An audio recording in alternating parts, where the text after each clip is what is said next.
Putra Siregar resmi ditetapkan sebagai tersangka kasus pengeroyokan.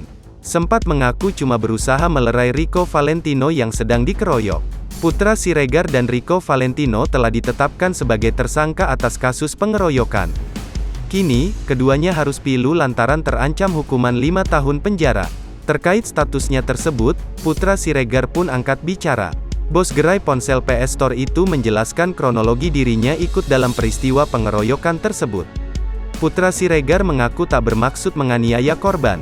Hanya saja di sana ia ingin melerai temannya, Rico Valentino yang tengah dikeroyok hingga hampir meninggal.